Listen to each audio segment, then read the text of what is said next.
Ok, díomh cardide agus fáilte inniu, tá muid ag dúisteach ar an Geraldine agus tá gacrúd leicemach mars go ná be muid ag feicead ar an ceacht sin ar an séú lá agus tá an fir Microsoft an sin freisin tá feibna goibh leis an gná leathnach. So is seachlinn chuig leathnach 150 agus 170 diniu don Bl2 Viel Spaß agus tá na ceisna le raigeart darnaí ar an bhir Microsoft híos tá an ceacht seo ar Fallon sin agus dúine an firm seo ag ní trocha ar an tochtú lá, so sin maidin de híine. Cumach le sin seo na rudí tá muid a dúir isteach ar nniu muna bhfuil an leabhar ag obairtíomh. So is féidir just léimteteach san e-reader agus an sin dúirgus seach ar na focail is tábhachtaí. So nniu bhhailm dul trí cúpladas na animachil, so tá na hadaíochtaí deanta gin, tá rointas na bríomhra deanta gin, inis caitheann muid dúir seach ar an animachil. So na hadaíochtaí tá sé grian bhir. Na bríomhra tá sé ag curbáistí agus an animachil dínomen here is tá an grian an sin, tá an báisteach an sin, tá an rud, so tá muid ag clí leis na rudí attain leis an talt. So tá liste gear an seo, dus na príomhfocail atá gan na nuasarn, agus tá siad éasca go leor. So we haben hier der Regen, sin an báisteach. An sin we haben der Wind, sin gui. Die Hitzewelle, sin an ton tassa. Ton tassa an sin. Die Sonne, sin an green. Now, das Gewitter, sin an Sturm Hurny. In achile sin tá das Glatteis, so sin an siuc nach féidir leat a eáil ar an móthir, so sin an ceann an séireach, sin an siuc dubh.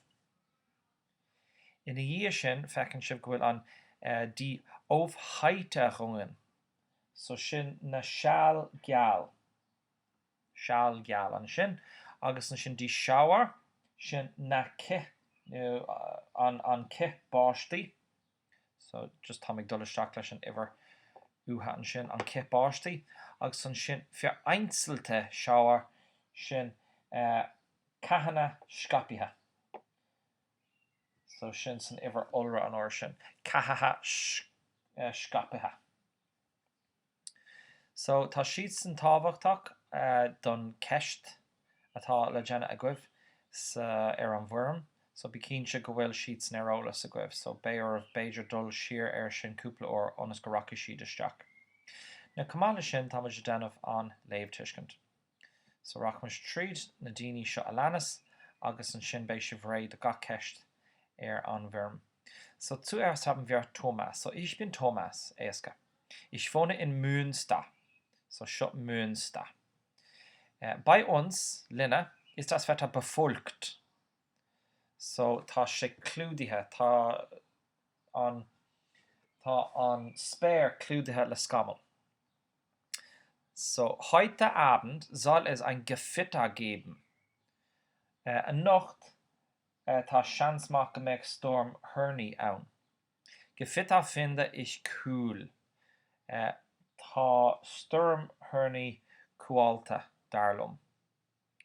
Danach haben wir Annette. So ich heiße Annette und ich wohne in Stuttgart. So hier ist Stuttgart hier in Süddeutschland. Bei uns ist es wechselhaft.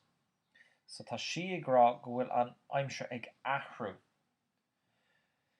Mal sonnig, mal wolkig.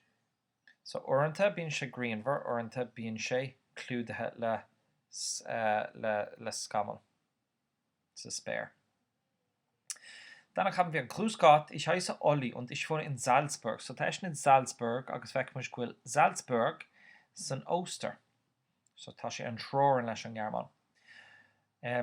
Wir haben kein Glück mit dem Wetter heute. Níl ein Oren leis an Aimsir inniu. Es ist stark bewölkt.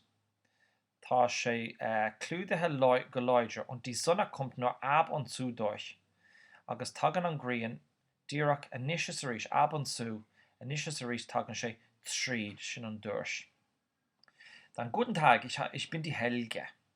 Ich komme aus Norddeutschland. Ich wohne in der Nähe von Kiel.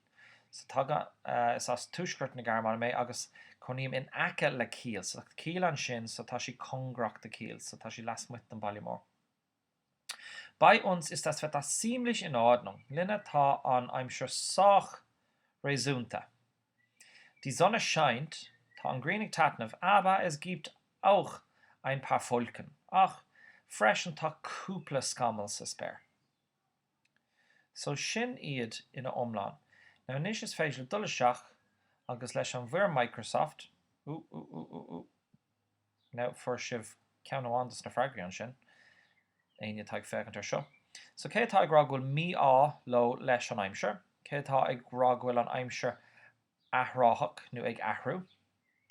Cé tá ag rá níl anach cúpla scamal agus cé tá ag ragúil an storm turni ar an mealach. Ní is sin fecar lenach céad cúigé céirde an ghaeilge air. Shower, sonne, Regen, Wind, Hitzewelle und Glatteis.